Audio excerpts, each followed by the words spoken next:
Chapter 6, Lesson 2, Numerical Expressions. Our content target for today is students will understand that value of expressions can be found using order of operations.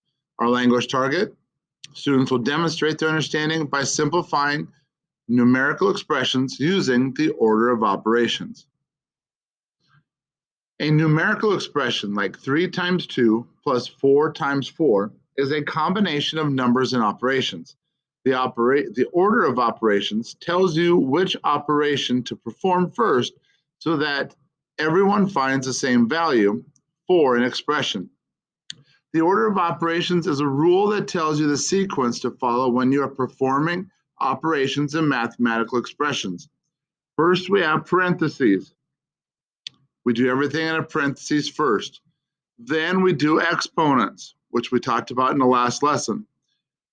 Third, we do multiplying and division. Multiplying and division, if those are the only two, you go from the left to the right. And then you do addition and subtraction. Again, if it's only addition and subtraction, you work left to right. Math, multiply and divide, work left to right. Some of us remember an acronym for PEMDAS as please excuse my dear Aunt Sally. The first letter of each word tells us the order of operations that we have to do.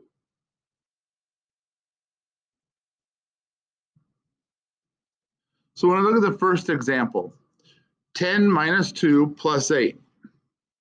I simply use the check mark, this checklist right here, my PEMDAS, to make sure I get everything through the way I need to. So P, parentheses. Are there any parentheses in my expression? No. So check, we're done. Are there any exponents? There are no exponents, no numbers in the air, so check, I'm done. Is there any multiplying or dividing? Well, in this case, no, I do not have multiplying and I do not have dividing. So I do have addition and subtraction. From our last slide, we talked about how addition and subtraction are the same. So if we only have addition and subtraction, we have to work the problem from left to right. So in this case, I would do 10 minus 2 to get 8. Bring down the rest of my expression plus 8. Now I can do 8 plus 8 to get 16.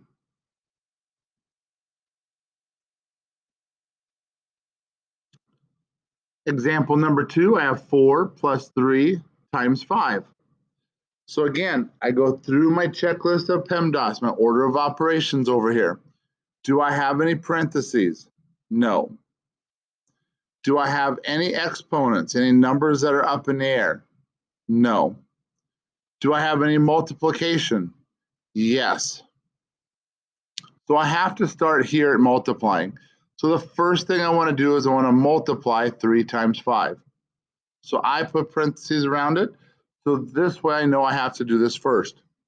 So 3 times 5 is 15. So I do that first. I write down the rest of my expression. Is there any division? No. Is there any addition?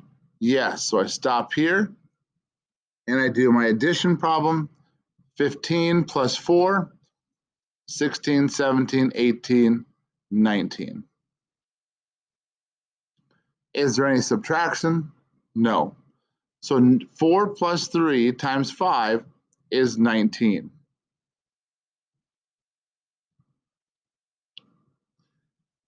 In this expression, 20 divided by 4 plus 17 times 9 minus 6.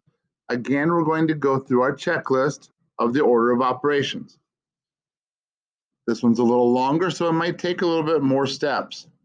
Do I have parentheses? Yes. So I do everything in my parentheses first. So I do 9 minus 6, which is 3. Then I write down the rest of my expression.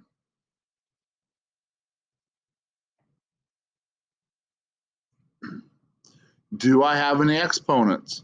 There are no numbers up in the air, so no, we do not have any exponents. Do we have any multiplication? Yes.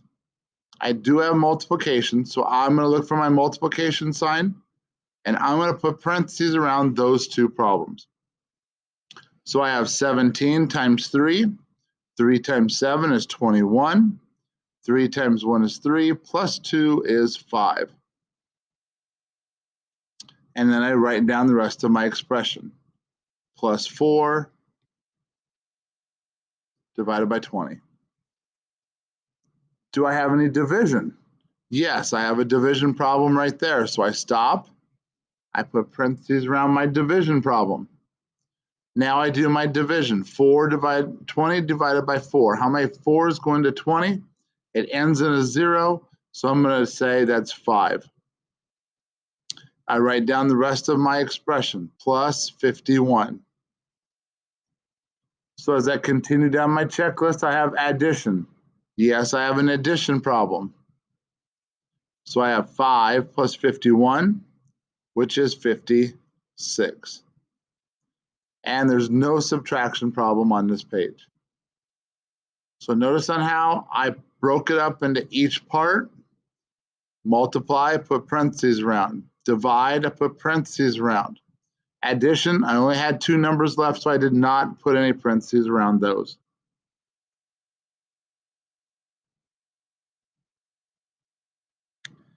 So here I have 25 times the quantity of 5 minus 2 divided by 5 minus 12.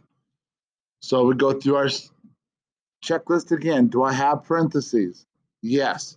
So I have, here's my parentheses, so 5 minus 2 is 3.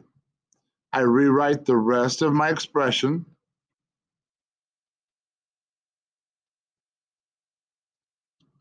Do I have any exponents? No, I do not. Do I have any multiplication? Yes. Here's my multiplication problem, 25 times 3. I put parentheses around it, so I know I have to do that one first. 25 times 3. 25 times 3 is 75, divided by 5 minus 12. Is there any division? Yes, there is. So I go to the division problem. I put my parentheses around it. 75 divided by 5. Well, that's a tough problem, so I'm going to get my calculator back out. And I'm going to do 75 divided by 5, which is 15. Minus 12 is the rest of my expression. Do I have any addition? Nope. Do I have any subtraction left? Yes. So I take 15 minus 12. If I use my counting up strategy, I can go 12, 13, 14, 15, which is 3. Again, notice on how I broke everything apart. Our last example today is 5 plus the quantity of 8 to the second power minus 2 times 2. So again, I look at my parentheses. I do that first.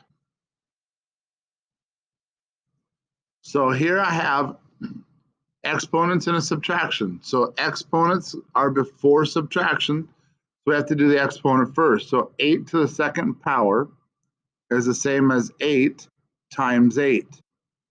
8 times 8 is 64. So because we're still in our parentheses, I have to subtract that from 2. 64 minus 2 is 62. I then write down the rest of my expression.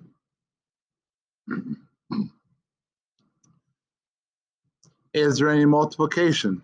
Yes, there's this multiplication piece right here. 62 times 2. Again, I'll get my calculator out. 62 times 2, and that's 124. Finish up writing my expression with plus 5. Is there addition? Yes, there is. So I add 124 plus 5 to get 129. Remember, as you're going through, to use the order of operations. Finding the values of each expression, you should use the order of operations checklist, PEMDAS, parentheses first, then your exponents, then multiply, then divide, then add, and then subtract.